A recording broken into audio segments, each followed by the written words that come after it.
Working? Okay. Okay. All right. I think more people are coming in, but we should get started. Time is of the essence. Good morning, everyone. Thank you very much for coming. It is a pleasure to welcome you here today and to open this policy briefing organized by the European Policy Center with Gert Koopman, Director General for Enlargement and Eastern Neighbourhood, to discuss the European Commission's 2025 Enlargement Package released earlier this week. A hallmark document in this policy field, and all the more significant given Europe's complex geopolitical juncture. Mr. Koopman has been at the heart of shaping both this year's assessments and the broader strategy that will guide the Union's next steps. And we are delighted that he's with us today to help us unpack the Commission's findings and outlook. Mr. Koopman, thank you very much for accepting our invitation. I'm also pleased to introduce my colleague, Amanda Paul, Deputy Head of Europe in the World Programme and Senior Policy Analyst at the EPC, who will co-chair today's event, focusing in particular on the insights related to the Eastern Trio and Turkey, but not only. Thank you, Amanda, for accepting to join me on this. As usual, we will begin with a moderated exchange, in this case with Mr. Koopman, and then open the floor for questions and comments.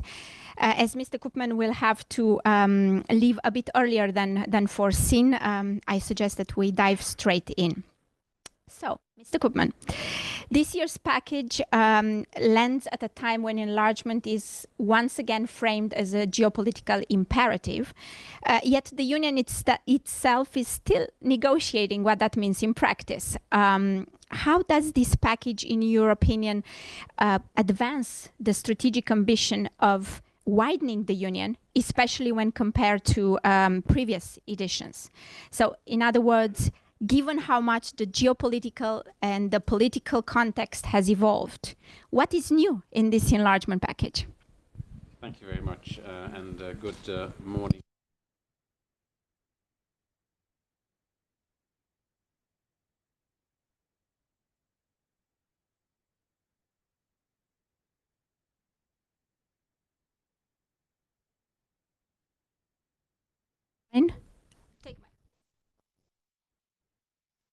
It's better now, I guess, right? Apologies. So let me restart again. Thank you very much for the invitation. Good morning to all of you. I think what is new in this package is that for the first time in a very long time, we see 4 countries making decisive progress, delivering on very ambitious but self-defined timelines for completing the accession negotiations, with 2 of them in reach of completing the negotiations by the end of next year and the end of 2027, respectively. I'm talking about Montenegro and Albania, and Ukraine and Moldova having made an amazing amount of progress this year and effectively on track for their objective of closing the negotiations in 28. So I think that's very important. It's been a very long time. I think you have to go back to 2012 to see this level of progress. And it also signals that we ourselves need to start preparing for this. So in some ways, the moment of truth will arrive soon for the EU. And this is also why there are a number of important messages about the way we are thinking about enlargement, which are also a little bit new. Let me mention a few of them. One is that obviously for Montenegro, we'll have to be thinking about the financial package. Secondly, we are clearly signaling that our thinking about the new accession treaties is that these should come with stronger safeguards, reflecting the importance in these geopolitical times of enlargement as a way of also strengthening really very much the Union. Thirdly, linked to that, we are putting a lot of emphasis on CFSP alignment, which in the past was seen as something that had to be done at the end of the negotiations, but now we want to see, for obvious reasons, this to be more important. We're putting a lot of emphasis on strategic communication and a lot of emphasis on narratives. Countries need to make a choice to join the Union, and that also needs to be reflected in the public discourse. These countries have domestically the way they position themselves internationally. And at the same time, we're also signaling that we are launching a communication and outreach strategy in our own member states, because obviously as the realism of enlargement in the not too distant future increases, it's important that we prepare populations. We carried out a survey of how people think about enlargement, which broadly speaking is encouraging, but it also points to the need to really engage. So, what you see here is actually action and a call to action, as well as a reflection on how that then can translate into very practical steps forward. Thank you. I mean, all that sounds very interesting, but then if we go into some details, you mentioned the front-running countries, and of course we know about the momentum behind Montenegro and Albania, and we know that there's hope that they will finish their accession by the end of this political institutional cycle, although it's not a given. Huh? I mean, there's still a lot of work behind it on both sides. But even if these countries were to make it into the EU by 2029 or thereabout, a limited enlargement would still not be sufficient in order to meet the challenge of that we face today in the geopolitical context. So this for me means also that as much as it's important that there is progress in these countries, it's critical also to look at the countries that are lagging behind and why they're lagging behind, right? And so my question, I guess, would be if we can focus a little bit on the laggards, so to say.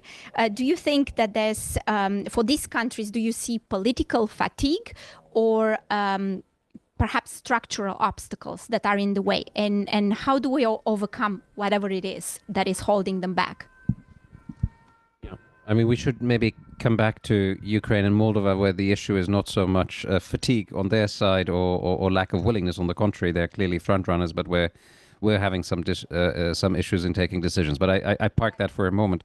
I mean, it's not it's not fatigue. I think it's a huge challenge to deal with a situation which frankly is unprecedented, where one member state, after having opened the negotiations, is saying thank you but no thank you. So we will need to find a way of addressing that. But it's important to underline that the countries have completed the first phase of the process, which is the screening exercise, actually producing all of the necessary paperwork, in other words, the common positions. And we will have finalized all of that together with them by the end of this month. That is really record speed. And, not just because it's geopolitically important, but it's fully deserved on own merits. Because maybe I should have emphasized that from the start even more. The own merits principle is actually really even more important than it was in the past, because of what I said about strengthening the union. We're not going to be strengthening the union if we give discounts on the own merit principle. But those are not the countries you are alluding to, right? So you're more concerned about the other six. So very briefly, I think the situation is quite diverse. Some countries have had political crises or haven't had governments that were in place after elections and therefore didn't move forward. In some cases, these governments privileged, I think, national considerations, and that has led to delays. This is the case in North Macedonia. It's very unfortunate, but it is the reality we are confronted with. Kosovo had elections in February, still hasn't got a government, might have yet another round of elections. In Serbia, the very strong protests against perceived corruption, lack of accountability, dissatisfaction with the government came to the fore. Elections, a new government was formed, and that clearly also has very significantly slowed down the reform momentum, as is evident during the reporting period. However, there recently, what we have seen Also on the back, I must say, of, tried and tested Russian tactic of energy blackmail. I think things are now moving, and today probably the parliament in Belgrade will adopt two very, very important laws on media supervision and the voters registry. Serbia has really started moving on the CFSP alignment rate, which is now at the highest level in a very long time. So Serbia will need to make a choice. That's difficult given the historical context, given what has happened in the country this year. But belatedly, we do see some positive signs, which shows that overcoming a very, very difficult domestic situation requires a lot of political willingness and a very clear choice for Europe, which has not been sufficiently in evidence in the country and is now becoming clearer and clear. Turning to Bosnia-Herzegovina, I mean, the institutional crisis on the back of what happened in the Republika Srpska basically paralyzed the country for the best part of the year. The crisis now seems to have been overcome in the Republika Srpska, so we hope that the country can pull together. And in a way, if you really zoom out and look at the bigger picture, you see a similar type of blockage where national domestic political considerations are privileged and get in the way of the European path. That's the situation in North Macedonia, in a way, in Kosovo, in Bosnia-Herzegovina. So it's not lack of political will or enlargement fatigue, but it's, setting the priorities, which in a way we consider, objectively means no progress. The example of Serbia shows that actually it can be reversed. I think it's maybe too early to say it so strongly, but the indications are that it can be reversed, and I very much hope that we will see that in the other Western Balkan countries. Then turning to the east, of course, we have one really very bad example of a country that has backslided dramatically, and that is Georgia, which has essentially gone completely against the European path, sacrificed some of our fundamental values on the altar of consolidating the position of the government, turning to Russia. And the conclusion in our report is very clear. This is a country that is a candidate country in name only. So that is really, I think, the most unfortunate case in our list. And Turkey is a very different country in that since 2018 we have essentially had the enlargement negotiations at standstill. There has been backsliding also on the fundamentals, but the relationship has been focused much more on economic cooperation, where actually the news is relatively positive. So in that sense, if you look at the 10, it's a very broad range of outcomes this year, and it is right that the four frontrunners are not typical of the 10. So in that sense, you are right here. Right. But of course, the domestic complexities that you've highlighted, and I'm sure Amanda might follow up with some more specific questions on the countries she's following. All of these domestic complexities are things that have been with us for some time, and the progress we're seeing. I mean, we've seen progress in fits and starts, right? In all of these cases, and of course the question still remains. And just to add, in some of these instances, it's also the EU's fault. I mean, if I think of North Macedonia, we have member states that have not helped to advance the cause of this specific country. So it's not only a question of looking what's happening in these countries, and even if there is some progress for now that we can note, the pace at which this is happening is not necessarily heartening, especially if you think of that against the backdrop of how urgent and difficult the international context is. So I guess my question again for you would be, how optimistic is that we can achieve more than just a limited enlargement in the foreseeable future, and how do we get to sustain the little progress that we're seeing to transform it into substantive critical mass of progress that can help the EU expand more than just to 2, potentially 4 countries, and complete this policy, which has been with us for more than 2 decades now? Well, I think it all depends on what you consider considerable progress, right? What is the benchmark? The last enlargement took place in 2013, 1 country. Before that, 2 countries back in 2009.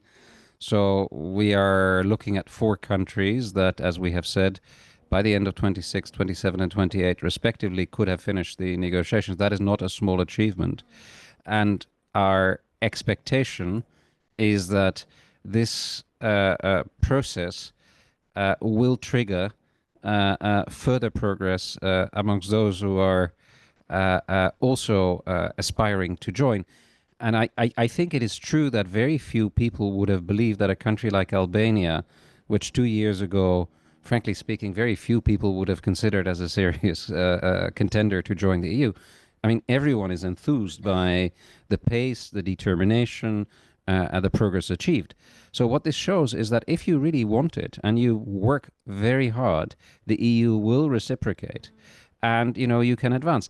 I think, to be honest, in a way, the fact that Serbia is now also coming back is also an indication that they're looking around and they're seeing, my God, it's going to happen, right? I mean, Montenegro is a year away from completing the negotiations, a year away, and I think that is in the Balkans. I mean, I'm sure there are many Balkans experts here.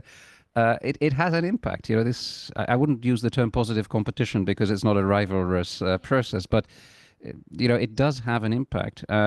I think North Macedonia, if the government decides that this is a priority, they need to do one hard thing, as we all know, which is to change the constitution, to take on board the minority rights for Bulgarians, which already, frankly speaking, are largely reflected in the constitution. So if they are a little bit pragmatic, like the government in Albania is pragmatic, which also deals with bilateral issues relating to Greece, and I have to say, of course, for our Bulgarian friends, that this particular issue in North Macedonia is part of the negotiating framework, so it's an EU issue. But you need a high degree of pragmatism and a very strong political will, because enlargement is hard, and there are member states who have demands which you will simply have to satisfy, because you need to keep your eye on the price, and that's what's happening.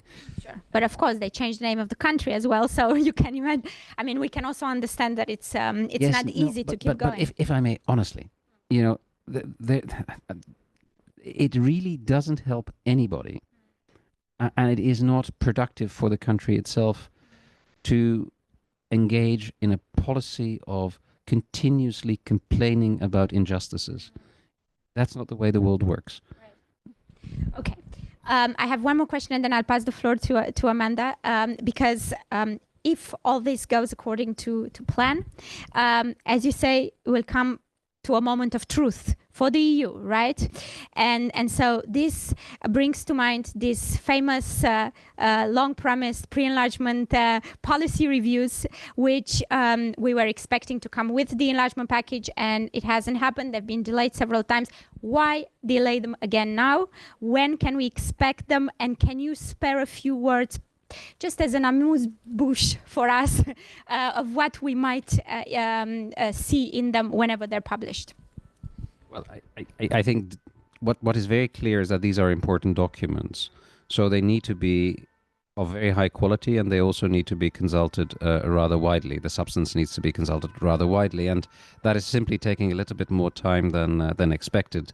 But everyone knows that this is important, and therefore this will also be forthcoming relatively shortly.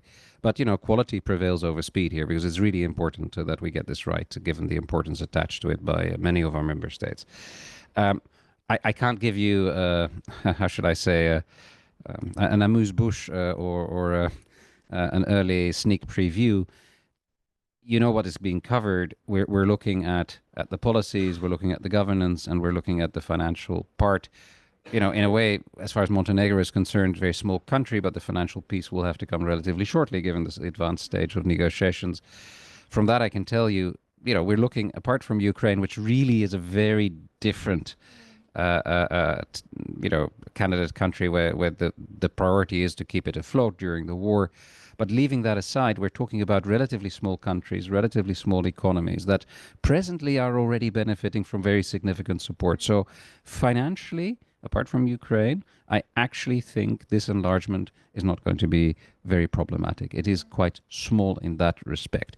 Policy-wise, the big game changer compared to the 2004 enlargement is gradual integration, and the fact that through the reform and growth facilities that we now have introduced in all of our candidate countries, we are already reforming the policies in the candidate countries to bring them much closer to the EU. So the challenge of integrating our policies is going to be smaller than it has been in the past for a very objective reason. That leaves the governance piece on the EU side. Of course, we need to have a very thorough look at it. I would just make 2 points. One, clearly there are challenges today at 27, and what we will need to analyze is whether those challenges are going to increase dramatically as we increase the number of member states. My personal, it's a very personal take, is that yes, of course, the reforms that many of you have pleaded for in order to simplify, streamline the way the union is governed have a lot of merit. But I fail to see how, if we just imagine for a moment that Montenegro were to join in 2028 as the 28th member state, I'm not saying it's going to happen, but that is their ambition, and in practice they are going to be ready for it, probably, provided they maintain the pace of reforms. Is this really going to change the governance of the EU dramatically? Can we not deal with it with a country of 600,000 inhabitants? I don't think so. Okay. In the interest of time, I pass the floor to Amanda. Yeah, thanks, Corina. I would have a couple of questions related to Ukraine and then one on Georgia. But first of all, I would actually like to thank you and your team for all the work and efforts that you've actually put into supporting Ukraine, not just in the EU accession process, but there's a lot of initiatives that have come from the Commission that have been developed that are really important for the country. So thanks for that. The first question, I mean, we all know that Hungary is unfortunately blocking Ukraine, the openings of the fundamentals cluster, and this new, I think it's called front loading, has been introduced as a positive signal to support Ukraine. How do you see this working in practice, and what sort of political dynamic do you think that will change in the Council, and will it also be applied to Moldova?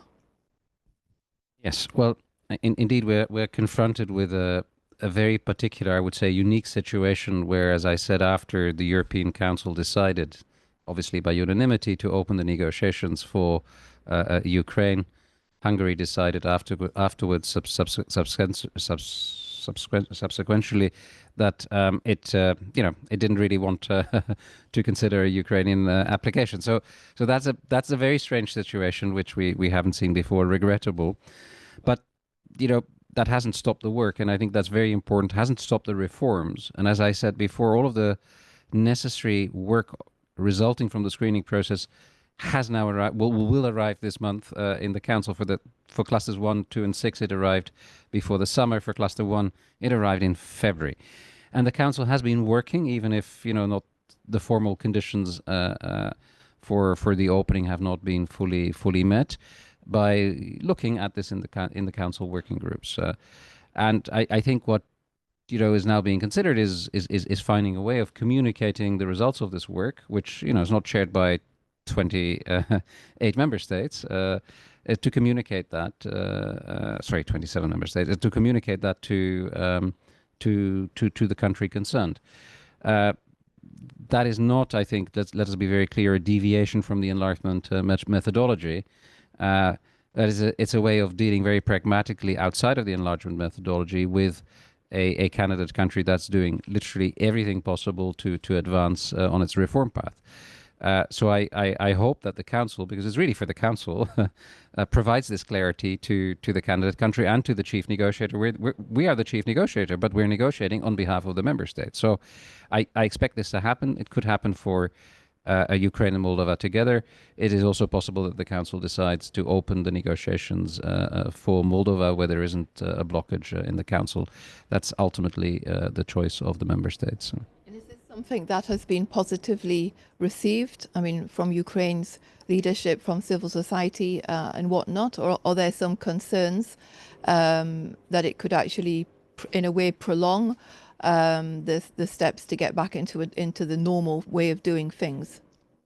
Well, I think everyone is disappointed that it's not been possible to go down the formal route, but that is the way it is. So the question now is this informal route actually providing enough progress? Is it sort of mitigating the damage in terms of the timeline that this blockage is creating? And I think the reality is that, you know, if you look at what's been achieved this year, as we note in our report, progress has been very substantive. But next year, it will all be about implementing reforms, and for that, the country needs to know what is expected of it.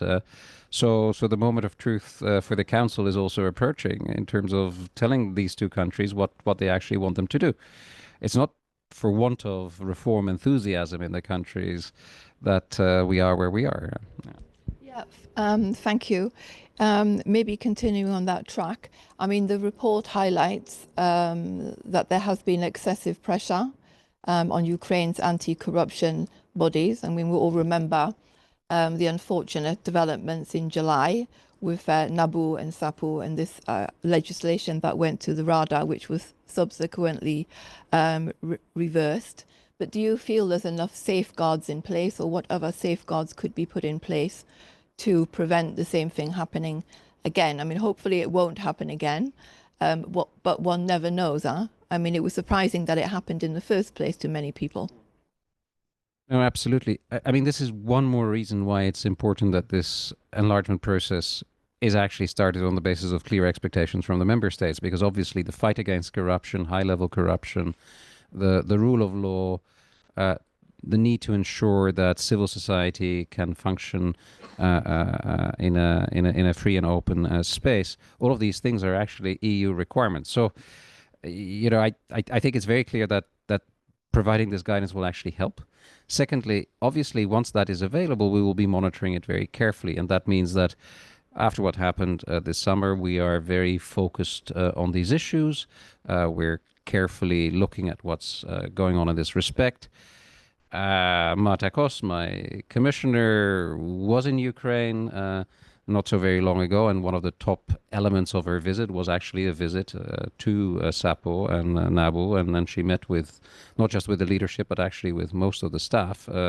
So that was also a very clear signal that, you know, we are keeping a very close eye on this. And finally, also to say that, you know, we have set up the audit board, which we have discussed in previous editions of this event, is up and running. It's going to be producing its first report soon, and obviously the audit board is another very important safeguard in respect of the organization of financial controls in the country, and this, of course, is highly pertinent in this context. Yeah, maybe staying on this topic for a bit longer. I mean, Ukraine has managed to do amazing reforms, including in terms of the rule of law and whatnot, prior to the war, but also actually during the full-scale invasion.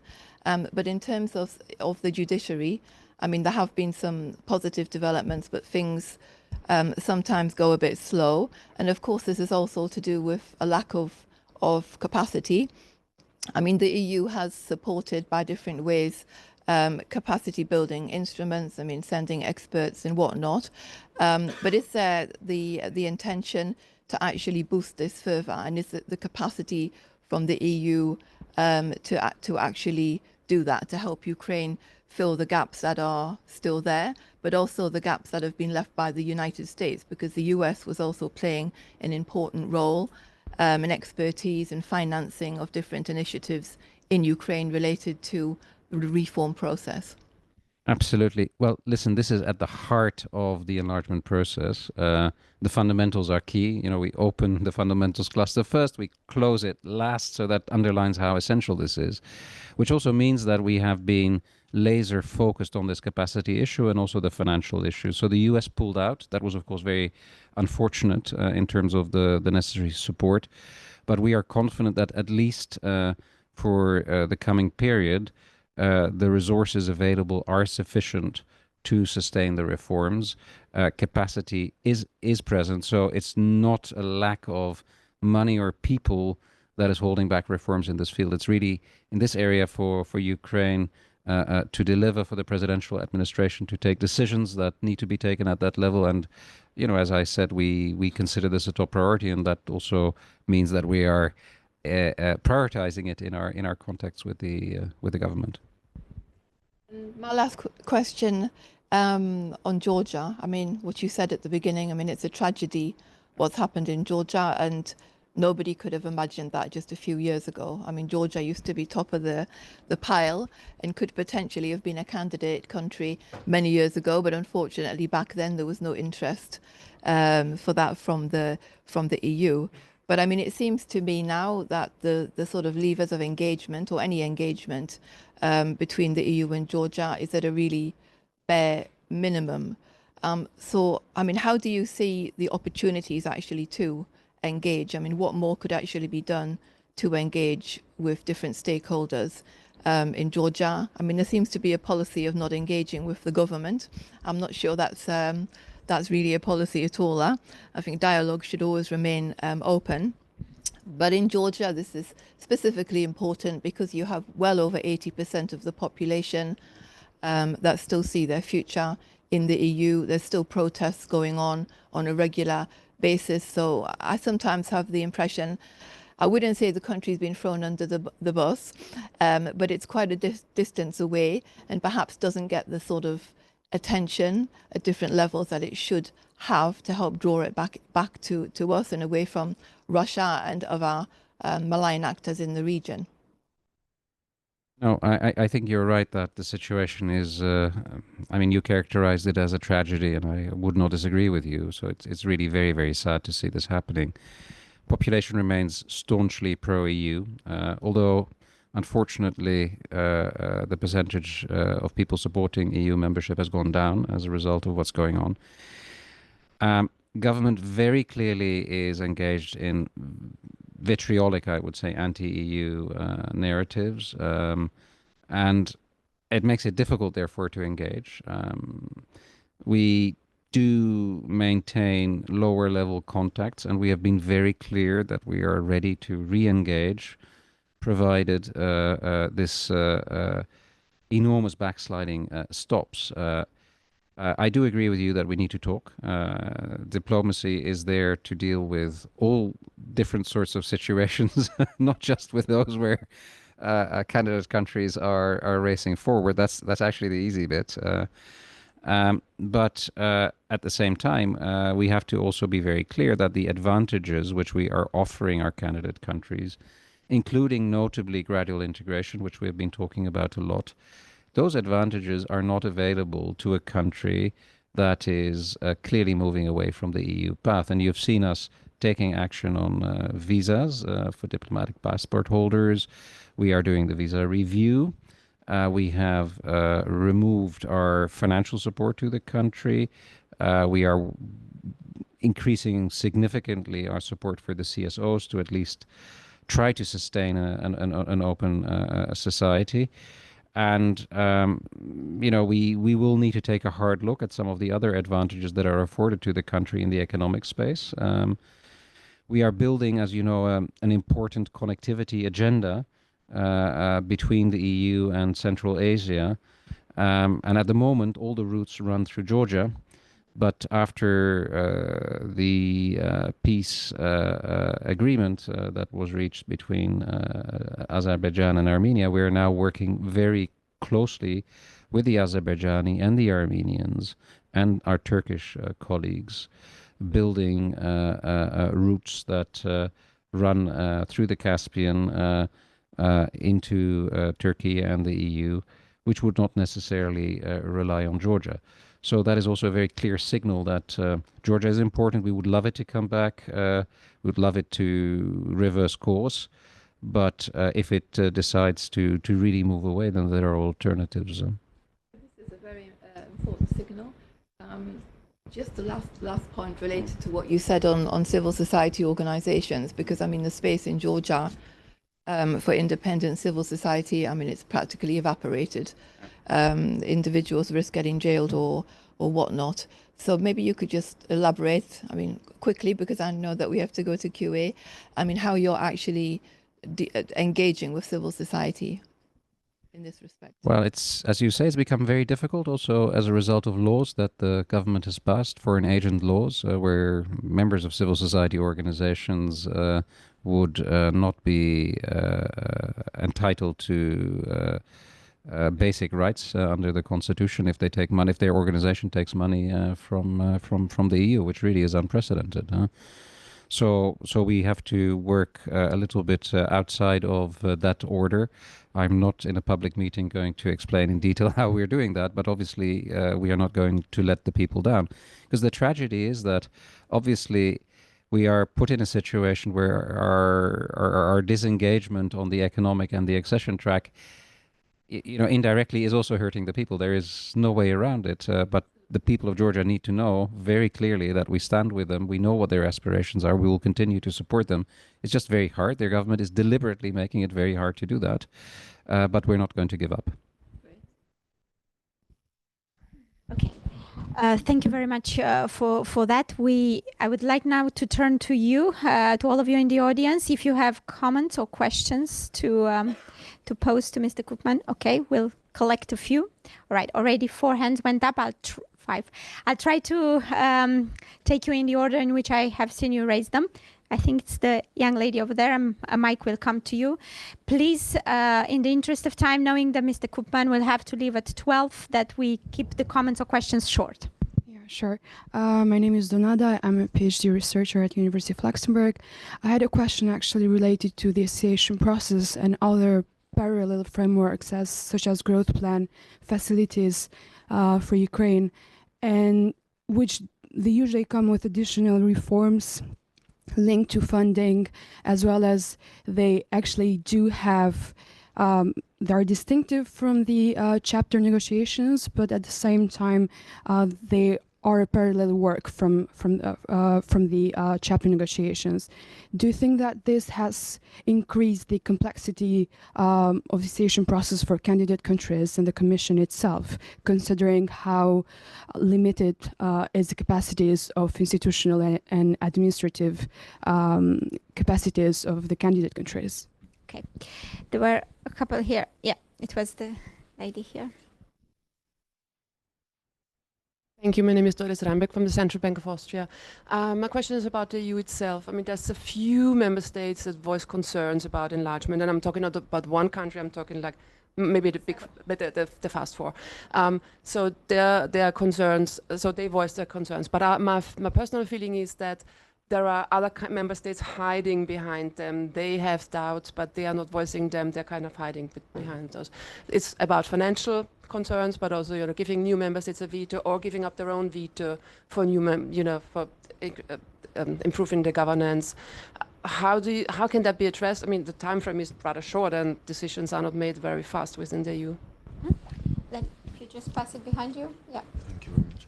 Good morning, and thank you very much for this panel. It's really appreciate it. And so my question is about the rule of law, and considering that the communication about the enlargement package contains a phrase where it says that in order to maintain the track record on the rule of law, democracy, and fundamental rights, future accession treaties should contain stronger safeguards. But looking at the present, and considering the challenges that you also mentioned before with justice reforms, shrinking civic space, and protection of human rights defenders, could you explain more in depth maybe the interconnection between the recommendations that you include in the enlargement package and the rule of law report of the European Commission, which also covers 4 enlargement countries? Like what I would like to know is if there is a hierarchy in the monitoring of these recommendations, is there an established method to follow up and I guess support the implementation of these recommendations, or how do these work together? Mm-hmm. Okay, I know there are a lot of questions, but since this is probably the only round we can have. Is it okay to take the other 2? Yes, I know.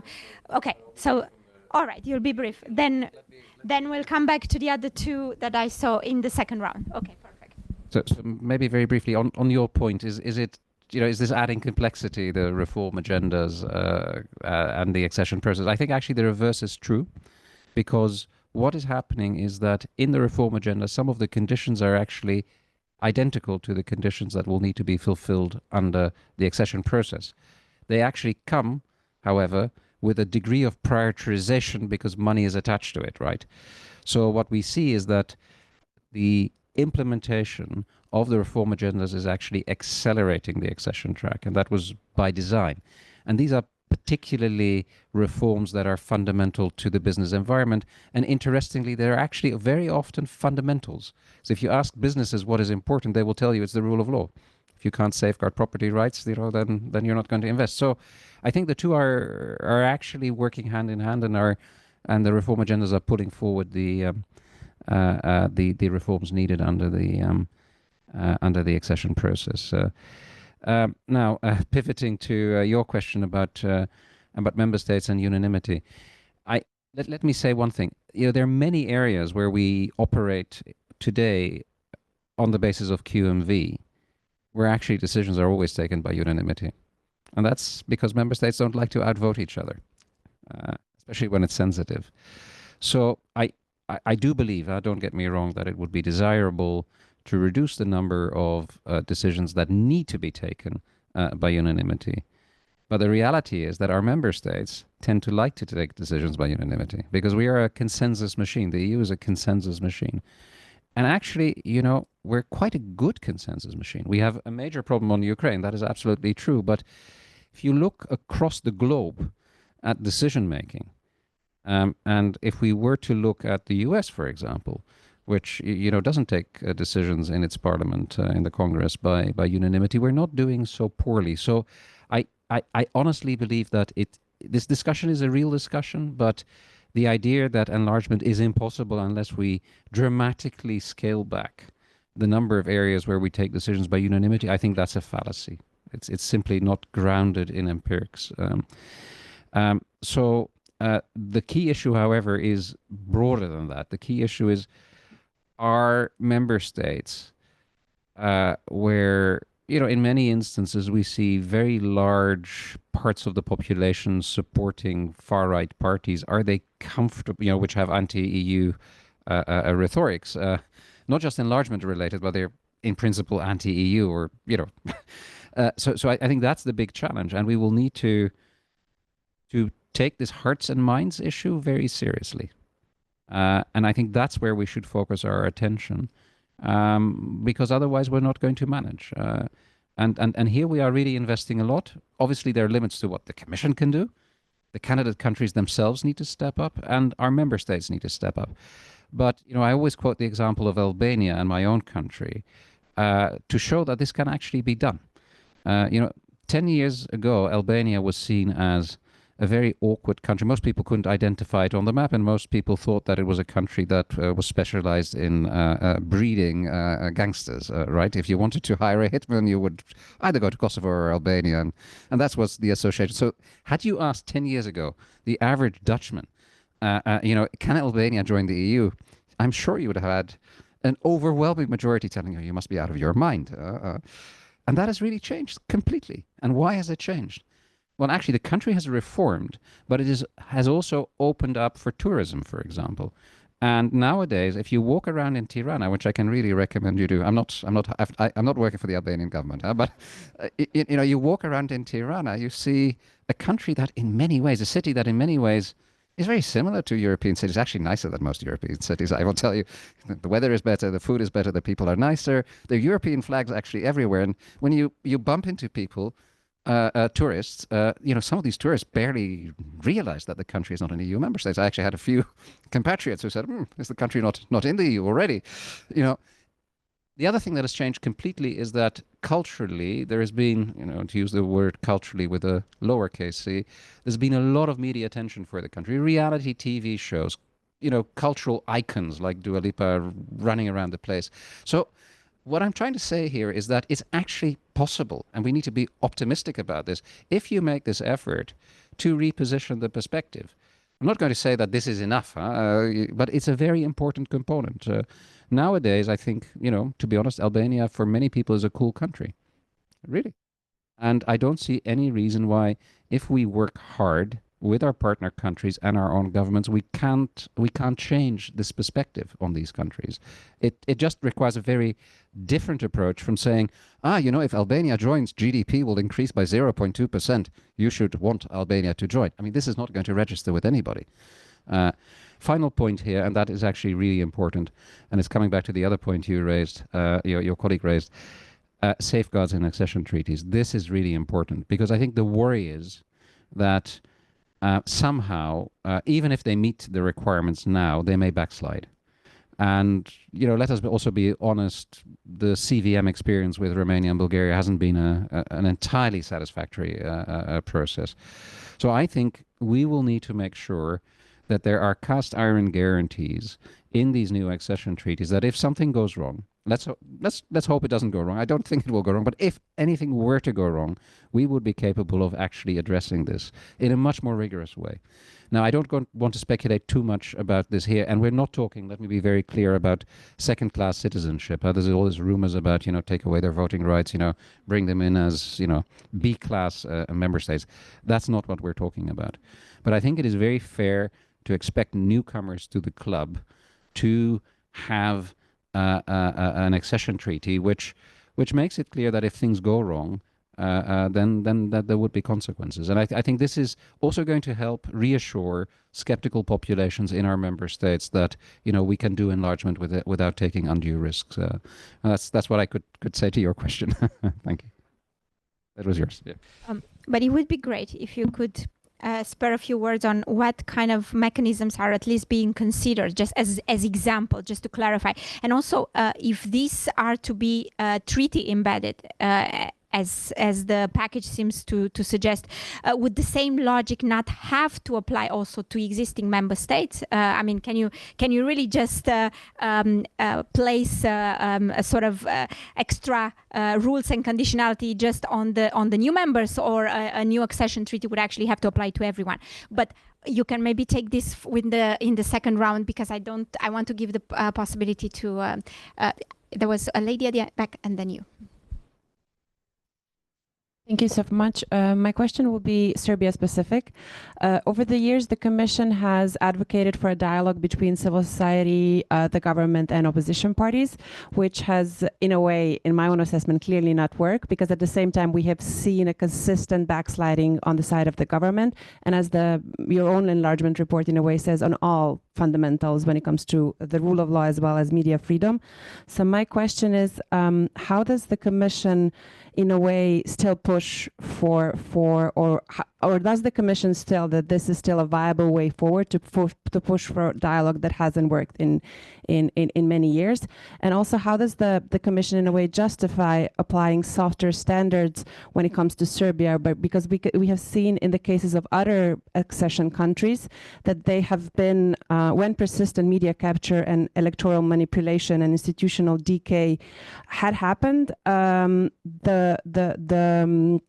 they have faced much stricter consequences in a way for a similar behavior. Okay. And then we have a final question here. Oh, okay. Yeah, it's okay, it's functioning. Okay, thank you. Congrats to EPC for organizing this discussion. Director General, Mr. Koopman, I really admire this new approach. I would call it a friendly and sharp approach, which gives a real momentum and even scaling up the enlargement process in the Canadian country, but also general. My name is Bojan Kordalov. I work as a Director for Communication and Policy within the European Center of Excellence in Brussels, and also as a communication specialist. So you mentioned that in this process there is a clear emphasis on strategic communication narratives and also communicating enlargement within the member states, which I consider really relevant, especially having have worked for the different various projects actually in EU on reform agenda communication, which show that it's really important. So my question, or rather a suggestion, is whether the Commission could consider developing a joint regional communication approach, means joined by EU and candidate countries, institutions, and also experts, because I believe such a coordinated effort would strengthen trust and help keep the EU accession alive even more, and also combat disinformation, as you mentioned, which really try to diminish the trust in the process and in Euro integration values at all.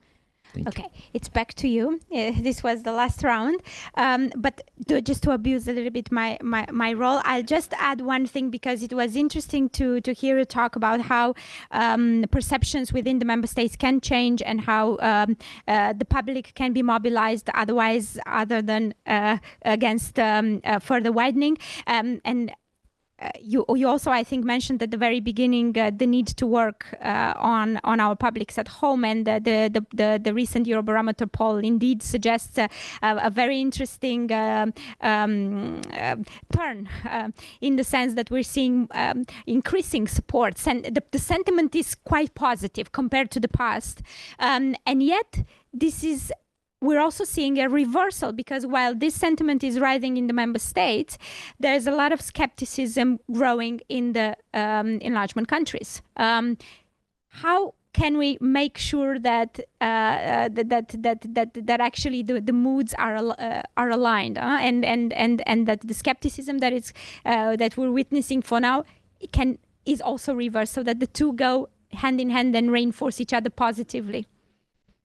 Well, if you allow me, I'll take these two together, because they're a bit linked. I don't think you can say that there is generalized skepticism in the candidate countries. In Albania, more than 90% of the population is pro-EU. In Montenegro, it's well above 70%. It fluctuates a little bit.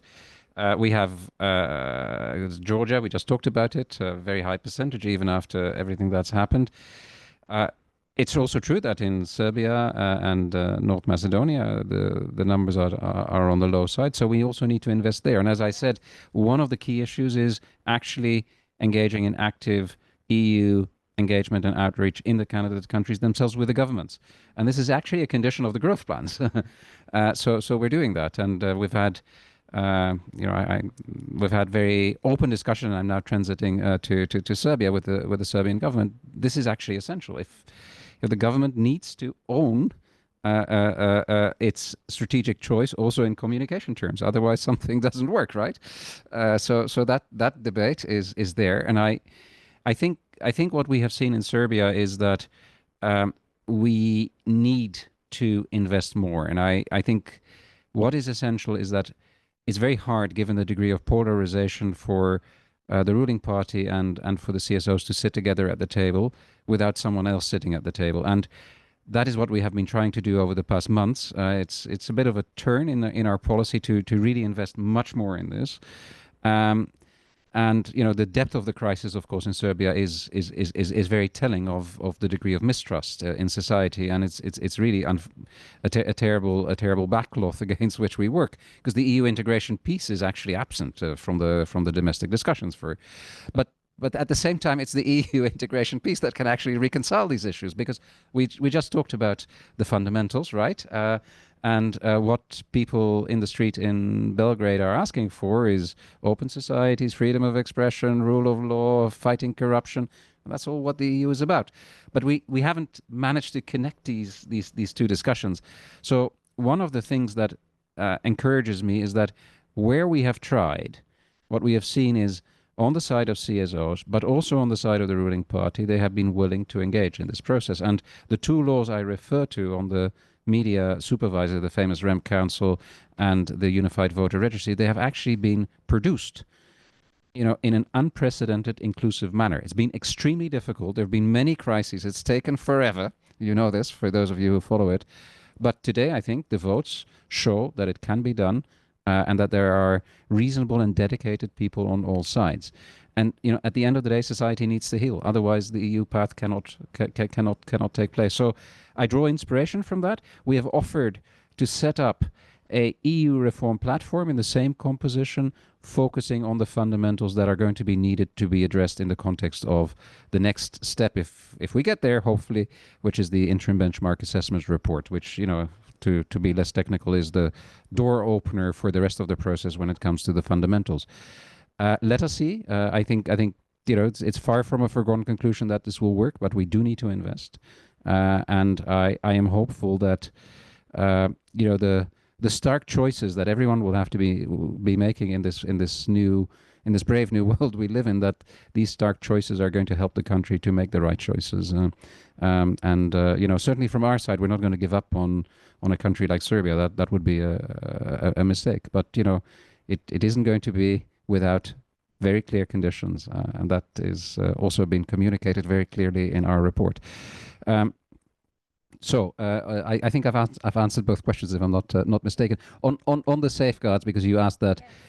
Yes. There's a lot we can do in accession treaties for new candidate countries under Article 49.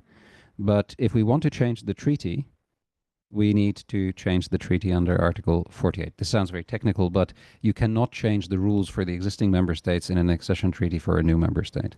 And that, of course, is a very, very big political choice. I also would not want to make it even more complicated, but there is a lot you can do under Article 49 in terms of safeguards that go beyond the traditional transition periods. I don't want to, in these few minutes that rest, go into too much detail. I know you would be keen for me to do that, but this is clearly where we're going to be headed, and I think that is a fair offer to the candidate countries, which are already benefiting a lot from gradual integration. They're already very integrated, so they're getting a lot before they join. So it's maybe also not so unreasonable to ask them to ensure that there is a sustained effort after enlargement with consequences if it doesn't work. And for our member states, I think it's going to be crucial to accept new member states in. Okay. Well, thank you very much. It would have been nice to know also what you would consider success by the end of the current Commission's mandate.